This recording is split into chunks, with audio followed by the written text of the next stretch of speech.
پاکستان سے کسی نے پوچھا ہے کیا خواتین پر تراویح پڑھنا لازم ہے؟ تراویح سنت مؤکدہ ہے. سنت مؤکدہ کہتے ہیں جو فرض کی طرح اور واجب کی طرح تو نہیں ہوتی، لیکن وہ عام سنتوں کی طرح بھی نہیں ہوتی کہ اس کو چھوڑنے والے کو ملامت ہی نہ کی جائے، تو اس کو سنت مؤکدہ کہتے ہیں. عام سنتوں سے زیادہ تاکید ہے اس کی، کیونکہ نبی صلی اللہ علیہ وسلم نے جہاں بھی صیام رمضان کا ذکر کیا، قیام رمضان کا بھی ساتھ میں ذکر کیا. دن کا روزہ رات کا قیام، دن کا روزہ رات کا قیام. تو یہ قیام کیسے ہوگا؟ نبی صلی اللہ علیہ وسلم نے 3 دن یہ قیام کر کے بتایا کہ ایسے ہوگا. اس میں کتنی رکعتیں پڑھی یہ معلوم نہیں. پھر حضرت عمر رضی اللہ تعالیٰ عنہ کے عمل سے ہمیں پتہ چلا کہ بھئی وہ اس طرح سے 20 رکعتیں ہوں گی، کیونکہ پھر پوری دنیا میں حضرت عمر نے اسی کو رائج کیا اور چاروں اماموں کا اس پر اتفاق ہوا کہ 20 رکعت سے کم تراویح نہیں ہے. تو اس سے پتہ چلا کہ یہ جو قیام رمضان ہے نا، یہی تراویح ہے، اور کم سے کم یہ 20 رکعتیں.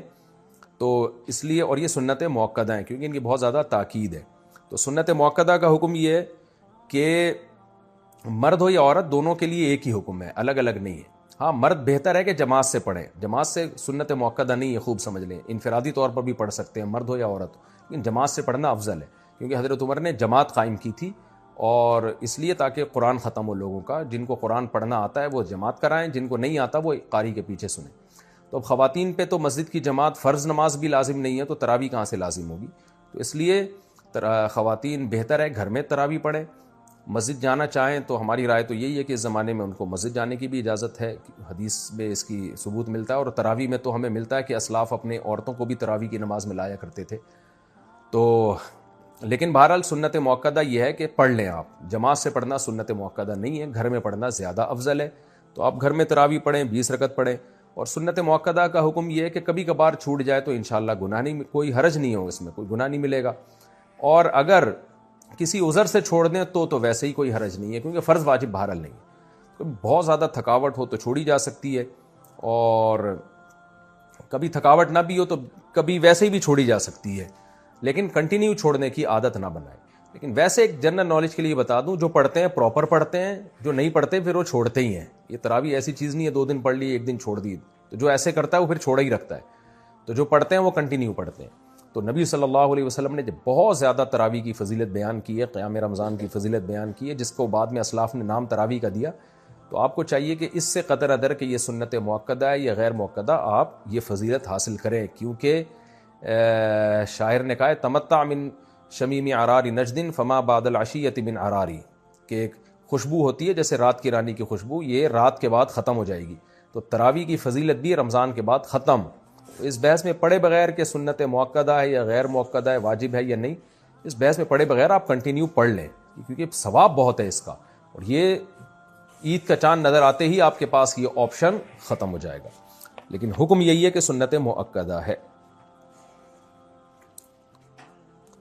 انڈیا سے کسی نے پوچھا میرا حمل بار بار ضائع ہو جاتا ہے، کسی نے بتایا کہ یہ شیطانی حرکت ہے، کیا یہ صحیح ہے؟ صحیح ہے تو اس سے نجات کیسے ملے گی؟ جس نے بتایا ہے اس نے شیطانی حرکت کی ہے. باقی حمل کا بار بار ضائع ہونا یہ تو خواتین میں نارمل ہے، کوئی بیماری ہو سکتی ہے، کوئی مسئلہ ہو سکتا ہے. تو اس کے لیے گائنی کی ڈاکٹرز ہیں، بڑی ایکسپرٹ ڈاکٹرز بھی ہیں، آپ ان سے رابطہ کریں. تو یا کوئی ماہر حکیم ہو، طبیبہ ہو، ماہر ہو. حکیموں میں 2 نمبر بہت ہوتے ہیں، تو اس لیے 1 نمبر حکیم کو تلاش کریں. کوئی ماہر ہو تو اس سے بھی علاج کیا جا سکتا ہے، کیونکہ پرانا مرض ہے یہ. تو انشاءاللہ آپ ٹھیک ہو جائیں گی. میں بھی دعا کرتا ہوں اللہ آپ کو اس بیماری سے نجات عطا فرمائے. نو شہر و فیروز پاکستان سے، اگر قرآن پاک یاد ہو اور ایام حیض میں زبانی پڑھا جائے تو کیا یہ صحیح ہے یا نہیں؟ نہیں، حیض میں قرآن نہیں پڑھ سکتے، اس پہ میں مدلل کے لیے ریکارڈ کروا چکا ہوں. سیف الدین ضیاء دہلی سے، میرے امتحان شروع ہونے والے ہیں جس کا ٹائم 12:30 ہے، تو میں ظہر کی نماز کس وقت ادا کروں گا؟ بھائی مجھے نہیں پتا آپ کے یہاں ظہر کے ٹائم شروع کب ہوتا ہے ختم کب ہوتا ہے. تو امتحان اگر 12:30 پہ شروع ہو رہا ہے اور ظہر کا وقت پہلے شروع ہو جاتا ہے تو پہلے پڑھ لیں ظہر کی نماز. اور اگر ظہر کا وقت 12:30 تک شروع نہیں ہوتا تو پھر امتحان ختم ہونے کے بعد اگر ظہر کا وقت قائم رہتا ہے تو پڑھ لیں، امتحان ختم ہونے کے بعد پڑھ لیں. اور اگر آپ سمجھتے ہیں ایگزامینیشن ہال میں جتنی دیر بیٹھوں گا ظہر کا پورا وقت ختم ہو چکا ہوگا، نقشے میں دیکھ لیں، میپ میں، یعنی جو جدول ہوتا ہے نا جس میں نمازوں کے ٹائم ہوتے ہیں، تو پھر آپ کو امتحان کے دوران نماز پڑھنی پڑے گی. اس کا طریقہ یہ ہے کہ آپ کسی بہانے سے چلے جائیں، واش روم چلے جائیں یا کہیں بھی وضو کر لیں اور پھر جا کے جلدی سے 4 فرض پڑھ لیں. آپ سنتیں ایسے مجبوری میں چھوڑ دیں آپ. لیکن فرض نماز کسی قیمت پہ قضا نہیں ہو سکتی. خوب سمجھ لیں. عائشہ اختر راجستھان انڈیا سے. ہمارے ہاں دو باتیں بڑی عام ہیں. ایک یہ کہ حشر میں ایک سوال ہوگا جس میں آپ سے پوچھا جائے گا کہ آپ کا پیر کون ہے. اگر اس کا جواب نہیں دے پائے تو جہنم میں جائیں گے. دوسری یہ کہ جس کا کوئی پیر نہیں ہوتا اس کا پیر شیطان ہوتا ہے، اس لیے پیر بنانا بہت ضروری ہے. تو مہربانی کر کے بتائیں کیا یہ باتیں درست ہیں. دیکھیں، پہلی بات تو بالکل ہی کالعدم ہے کہ حشر میں سوال ہوگا آپ کا پیر کون ہے. نہ پیر کا سوال ہوگا نہ منگل کا سوال ہوگا، ذہن میں رکھیں. باقی یہ کہ جس کا پیر کوئی نہیں ہوتا اس کا پیر شیطان ہوتا ہے، یہ کسی حد تک درست بھی ہے، کسی حد تک غلط بھی ہے. درست اس سینس میں ہے کہ عام طور پر جب آپ کے پاس علم نہیں ہوتا اور آپ صاحب علم کو اپنا رہبر بھی نہیں بناتے تو آپ گمراہ ہو جاتے ہیں. پھر گمراہ لوگ آپ کو گمراہ کر دیتے ہیں، غلط قسم کے اسکالرز کے ہتھے چڑھ جاتے ہیں آپ. تو صحیح علماء جو صحیح علم رکھتے ہیں ان کو پیر و مرشد بنائیں آپ، کیونکہ نبی صلی اللہ علیہ وسلم نے فرمایا، بلکہ قرآن میں فَاسْأَلُوا أَهْلَ الذِّكْرِ إِن كُنتُمْ لَا تَعْلَمُونَ، تمہیں علم نہیں ہے تو اہل علم سے پوچھو، ان سے رابطہ کرو. تو اس سینس میں علماء پیر و مرشد ہوتے ہیں. تو آپ جس کو بہتر سمجھیں کہ یہ اس کے پاس تقویٰ زیادہ، علم زیادہ ہے، تو اس کو اپنا بڑا بنا لیں، لیکن وہ خود سنت کا متبع ہو، خود توحید پرست ہو، بدعتی نہ ہو، شہوت پرست نہ ہو، حب دنیا کا مریض نہ ہو. تو یہ بہتر ہوتا ہے، کیونکہ بے لگام اونٹ جو ہے نا وہ پھر ادھر ادھر بھٹکتا رہتا ہے. تو اس کا رزلٹ دیکھیں نا آپ، جو علماء کو فالو نہیں کرتے پھر کدھر جاتے ہیں. اور غلط مطلب اس کا یہی ہے کہ وہ پیر بنانا گویا فرض ہے. تو بھائی فرض نہیں ہے، اصل ہے قرآن و سنت پہ چلنا. تو علماء کی رہنمائی میں قرآن و سنت پہ آپ چل لیں. بے شک کسی کو پیر و مرشد نہ بھی بنائیں. تو جو اصل ہے شریعت کو فوکس کرنا. تو اگر کوئی پیر بنائے بغیر بھی شریعت پہ چل جاتا ہے تو پھر اس کو یہ نہیں کہا جائے گا کہ اس کے پیر شیطان ہے. ہاں چلے وہ علماء کی نگرانی میں ہی، تو عملی طور پر علماء ہی کو پیر بنائے گا وہ، لیکن زبان سے نہیں کہے گا کہ میرے پیر ہیں وہ. محمد حارث انگلینڈ سے. یہاں 90% مرغی کے انڈوں میں سرخ اسپاٹس ہوتے ہیں. معلوم ہوا ہے کہ مرغی کی فارم میں چہل قدمی کی وجہ سے یا دیگر کسی وجہ سے کوئی نس ڈیمیج ہو جاتی ہے، رہنمائی فرمائیے. دیکھیں مجھے نہیں پتہ یہ سرخ اسپاٹس کیوں ہوتے ہیں، لیکن حقیقت میں اگر انڈا وہ اتنا خراب ہو جائے، ٹائم گزرنے کی وجہ سے اس میں سرخ اسپاٹ پیدا ہو جائے، تو پھر اس کا کھانا جائز نہیں ہے، کیونکہ وہ سڑنے لگتا ہے، وہ خبائث میں داخل ہو جاتا ہے. تو اب یہ آپ کو پولٹری فارم والے ہی بتائیں گے کہ سرخ اسپاٹ کس چیز کا ہے. بلڈ کا ہے پھر تو غلط ہے، بلڈ کا اگر نہیں ہے تو پھر ٹھیک ہے. South Africa. کیا بریلویوں کے پیچھے نماز پڑھنے سے نماز ہو جاتی ہے؟ رہنمائی فرمائے. بریلویوں کی مسجد میں اذان دینا کیسے ہے؟ میں جس محلے میں رہتا ہوں وہاں بریلویوں کی مسجد میں وہاں نماز پڑھنے جاتا ہوں. پھر مجھے وہاں کے لوگ کہتے ہیں کہ آپ اذان پڑھیں، تو میں جواب دیتا ہوں کہ ہمارے ہاں اذان سے پہلے صلاۃ نہیں پڑھی جاتی. تو کیا میں نے ٹھیک کیا؟ رہنمائی فرمایا. اذان تو بھائی کسی بھی مسجد میں دی جا سکتی ہے. باقی بریلویوں کے پیچھے نماز پڑھنا جائز ہے یہ نہیں، تو مسئلہ دیوبندی بریلوی اہل حدیث کا نہیں ہے. جو بھی توحید پرست ہو اس کے پیچھے نماز پڑھنا جائز ہے، اور جو بھی مشرک ہو اس کے پیچھے نماز جائز نہیں ہے، چاہے وہ دیوبندی ہو، چاہے وہ اہل حدیث ہو، چاہے وہ بریلوی ہو. تو اب شرک کسے کہتے ہیں؟ اللہ کے سوا کسی اور کو یہ سمجھنا کہ وہ اسباب سے ہٹ کے میری مدد کر سکتا ہے، تو یہ شرک ہے. تو چاہے وہ دیوبندی کرے چاہے اہل حدیث کرے. بعض دیوبندی بھی ایسا کرتے ہیں کہ وہ ایسے ان کے عقیدے خراب ہو گئے ہیں کہ وہ شرکی حد تک پہنچے ہوئے ہیں. ایسے پیر و مرشد جاہل ہیں دیوبندیوں میں بھی، کہتے ہیں اپنے آپ کو دیوبندی ہیں، لیکن ان کے یہ عقیدے ہیں کہ نبی صلی اللہ علیہ وسلم جو ہے، ہم جہاں سے آپ کو پکاریں آپ ہماری جواب کا جواب دیتے ہیں اور ہماری پکار پہ لبیک کہتے ہیں. اس طرح کے ان کے بھی عقیدے ہیں. بریلویوں میں بھی ایسے لوگ ہیں، اور شاید اہل حدیث میں بھی ہوں ایسے، لیکن میرا خیال ہے اہل حدیث میں ذرا مشکل ہی ہے اس طرح کے لوگ. لیکن جاہل پیر جہاں بھی ہوں گے، تو کیونکہ اہل حدیثوں میں تصوف نہیں ہے تو ان میں یہ چیزیں ذرا کم ہیں. لیکن دیوبندیوں میں بھی کم ہیں، لیکن یہ نہیں ہے کہ نہیں ہے. بعض دیوبندی ہم نے پیروں میں دیکھے ہیں جاہل قسم کے، تو وہ اصل میں دیوبندی ہے ہی نہیں، لیکن لیبل ان کے ساتھ دیوبندیوں کا لگا ہوا ہے. اور بریلویوں میں بھی جو مستند ان کے علماء ہیں وہ اس شرک کی نفی کرتے ہیں، لیکن جو بہت ہی ایکسٹریم لیول پہ گئے ہوئے ہیں وہ یا رسول اللہ مدد اور نبی صلی اللہ علیہ وسلم کو ہر جگہ حاضر ناظر سمجھتے ہیں جسم کے ساتھ، تو یہ شرک ہے. تو ایسا کوئی بھی امام ہوگا اس کی اقتداء میں نماز جائز نہیں ہوگی. تو مسئلہ دیوبندی بریلوی اہل حدیث کا نہیں ہے، مسئلہ یہ ہے کہ صحیح العقیدہ کے پیچھے نماز ہو جاتی ہے، جو شرکی عقیدہ رکھتا ہو اس کے پیچھے نماز نہیں ہوتی. عبداللہ آفریدی یو کے سے. یہاں پر ایک مسجد میں بریلوی لوگ اذان سے پہلے اور اذان کے بعد بھی کچھ پڑھتے ہیں، تو ان کے پیچھے نماز پڑھ سکتے ہیں یا نہیں؟ یہ مسئلہ بھی میں نے بتایا ہے کہ بات دیوبندی بریلوی کی نہیں ہے. بات یہ ہے کہ جس کا عقیدہ شرکیہ ہو، چاہے وہ دیوبندی ہو، چاہے بریلوی ہو، چاہے اہل حدیث ہو، اس کے پیچھے نماز نہیں ہوگی. اور جس کا عقیدہ شرکیہ نہیں ہے اور اسلام کے بنیادی عقیدوں کا وہ منکر نہیں ہے، اس کے پیچھے نماز ہو جائے گی، چاہے بریلوی ہو، چاہے دیوبندی ہو، چاہے اہل حدیث ہو۔ انڈیا سے کسی نے پوچھا ہے، میرا ایک لڑکی سے نکاح ہوا تھا جس کو میں بالکل بھی پسند نہیں کرتا تھا اور نہ اب کر رہا ہوں۔ عجیب آدمی ہے بھائی۔ جب سے یہ نکاح ہوا ہے اس وقت سے اب تک بے سکون ہوں، میری صحت بھی بہت خراب ہے، جب بھی اس سے بات کرتا ہوں تو اور بھی بے سکونی ہو جاتی ہے، نفرت ہوتی جا رہی ہے، کسی بھی چیز میں دل نہیں لگ رہا، میرے حالات بہت خراب ہیں، دل جیسے بجھ سا گیا ہے، میرے حالات کی وجہ سے میرے والدین پر بھی برا اثر پڑ رہا ہے، میں کیا کروں؟ آپ ایک اور شادی کر لیں میرے بھائی، اس بیچاری کو آپ چھوڑیں گے تو آج کل پتہ ہے طلاق کے بعد لڑکیوں کا ہوتا کیا ہے۔ اور دوسری بات، آپ کی غلطی ہے، آپ کو دیکھ بھال کے شادی کرنی چاہیے تھی، اگر آپ کو بالکل بھی پسند نہیں تھی تو آپ اڑ جاتے، آپ نے دوسرے کی زندگی کو اپنی ماں باپ کی بھینٹ کیوں چڑھا دیا بھائی؟ لڑکا کہتا ہے میرے ماں باپ کا دباؤ تھا، بھائی صاحب آپ جو ہے نا ماں باپ کے کہنے میں آ کے آپ کسی لڑکی کی زندگی آپ برباد کر رہے ہو۔ تو آپ کو اگر نہیں کرنی تھی آپ کہہ دیتے کہ بھئی یہ نہیں ہو سکتا، میں کسی صورت میں قبول نہیں کروں گا، دیکھا ہی ہوگا نا آپ نے، یا بغیر دیکھے کر لیا آپ نے۔ تو اب اگر آپ نے اس کو دھوکہ دیا اور اس بیچاری کو جو ہے نا ماں باپ کے کہنے پر نہ چاہتے ہوئے بھی شادی کر لی، تو اس میں لڑکی کا کیا قصور ہے؟ تو اس صورت میں ہم کبھی بھی طلاق کا مشورہ نہیں دیتے، لڑکیوں کے ساتھ حالات بہت خراب ہو جاتے ہیں طلاق کے بعد۔ تو آپ کے پاس اللہ نے ایک آپشن دیا، 3 مزید شادیاں کریں آپ، اور میں انشاءاللہ آپ کو دعوے سے کہتا ہوں جب آپ ایک اور شادی کریں گے تو اس پہلی بیوی سے بھی آپ کو محبت ہو جائے گی، کیونکہ آپ کی ایک ڈیزائرز ہیں، جو جسمانی ڈیزائرز ہیں، وہ جب دوسری بیوی سے پوری ہوں گی تو اس کو آپ اس طور پر قبول ذہن کر لے گا کہ بھئی چلو میرے نکاح میں یہ پہلی عورت ہے جو میرے نکاح میں آئی ہے۔ انسان کو پہلی بیوی سے اس بیس پہ بھی محبت ہوتی ہے کہ میں جب کما رہا تھا تو پہلی عورت میری زندگی میں آئی ہے، تو یہ بھی ایک وجہ ہوتی ہے۔ اب آپ دیکھیں نا، لوگوں کی بیوی بوڑھی ہو جاتی ہے پھر بھی لوگ محبت کر رہے ہوتے ہیں، کیوں بھائی؟ یہ میری جو ہے نا زندگی میری اس کے ساتھ گزری ہے۔ تو میں مشورہ آپ کو نہیں دوں گا۔ باقی شرعی حکم کیا ہے؟ شرعی حکم یہ ہے کہ مرد جب طلاق دینا چاہے کسی معقول وجہ سے وہ طلاق دے سکتا ہے، بشرطے کہ طہر میں پاکی کے ایام میں 1 طلاق دے، ہم بستری کیے بغیر، وہ جو طلاق کا سنت طریقہ ہے۔ تو اس طریقے سے طلاق دیں گے، طلاق ہو تو جائے گی، لیکن بہرحال شریعت نے اس کو ناپسند کیا ہے، اب غض الحلال، حلال ہونے کے باوجود ناپسند کیا ہے۔ تو حلال ہے آپ کے لیے ایسی لڑکی کو ڈیورس دینا، لیکن بہرحال ناپسندیدہ کام ہے، تو ناپسندیدہ کام کے کبھی بھی مشورے نہیں دیے جا سکتے، اور خاص طور پر اپنی بہن بیٹیاں جو آپ کی بیٹیاں بعد میں ہوں گی ان کو سامنے رکھ کے سوچیں کہ طلاق کے بعد بیچاری لڑکیوں کا حشر کیا ہوتا ہے۔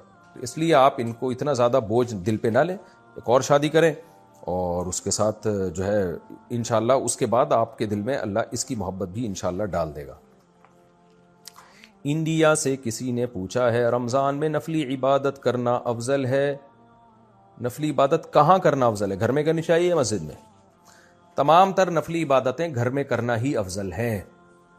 ہاں مسجد میں بھی کی جا سکتی ہیں، بعض دفعہ گھر میں دل نہیں لگ رہا ہوتا تو مسجد میں کر لیں، لیکن افضل یہی ہے کہ نبی صلی اللہ علیہ وسلم سے جو ثابت ہے گھر میں۔ البتہ اشراق کی جو نماز ہے نا، اس میں جو حدیث میں آتا ہے کہ فجر پڑھ کے وہیں بیٹھے رہیں، تسبیح کریں، اور سورج جب طلوع ہو جائے اچھی طرح سے تو پھر 2 رکعت پڑھ لیں، تو وہ مسجد میں ہی ہے۔ اس کے علاوہ جو ہے گھر میں پڑھنا زیادہ افضل ہے، لیکن نہ کرنے سے بہتر ہے کہ کہیں بھی کر لیں، بھلے گھر میں نہیں تو مسجد میں ہی کر لیں، اس چکر میں چھوڑیں نہیں۔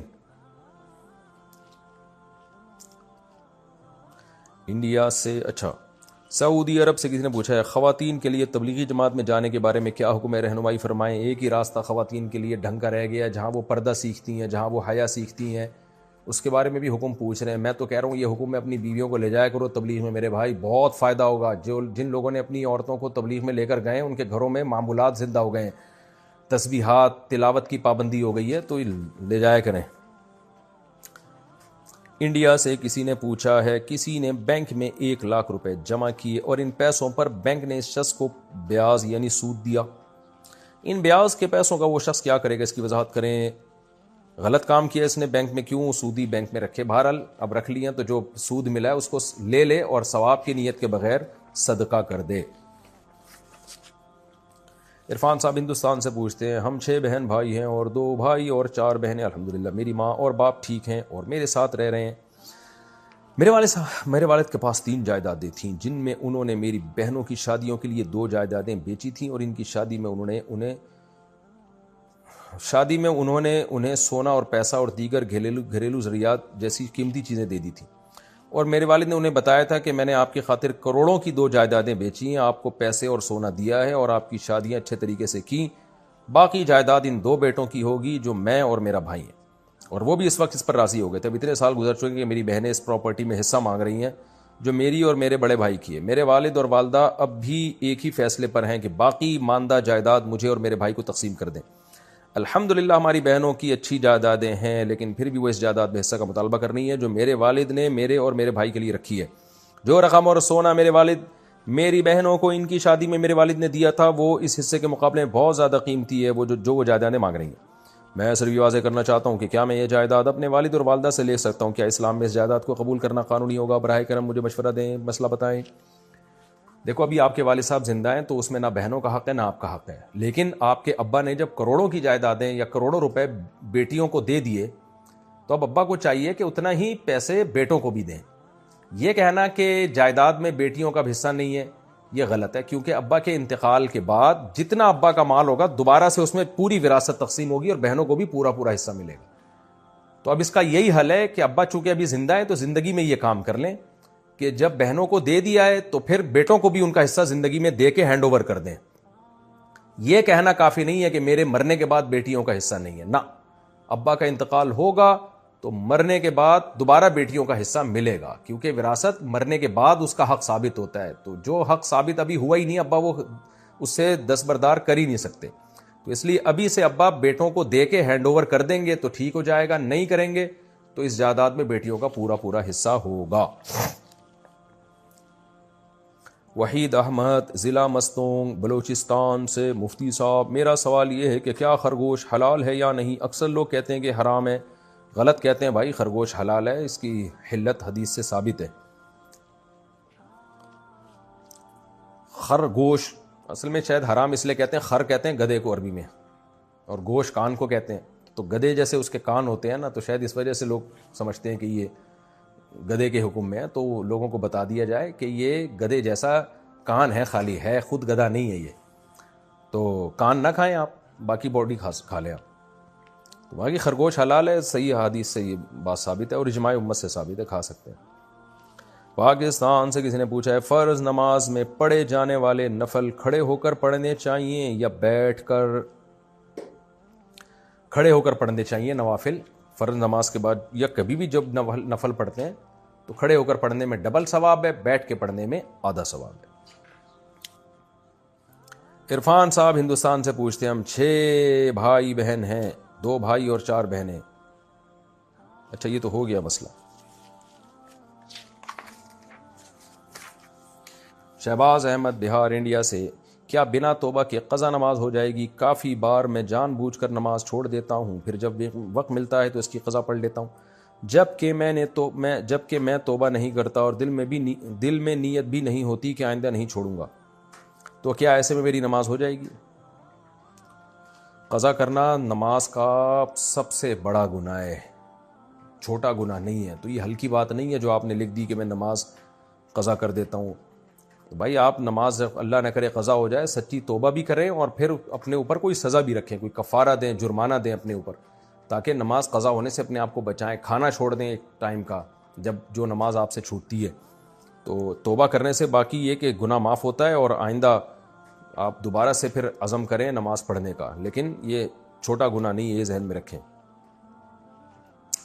پاکستان سے نے پوچھا اگر ایک ہی کمرے میں نماز پڑھی جا رہی ہو اور دوسری طرف کوئی آواز بند کر کے موبائل استعمال کر رہا ہو، یعنی کوئی تصویر یا ویڈیو ہی دیکھ رہا ہو اور موبائل کی پچھلی سائیڈ نماز پڑھنے والے کی طرف ہو، تو کیا نماز قبول ہو جاتی ہے؟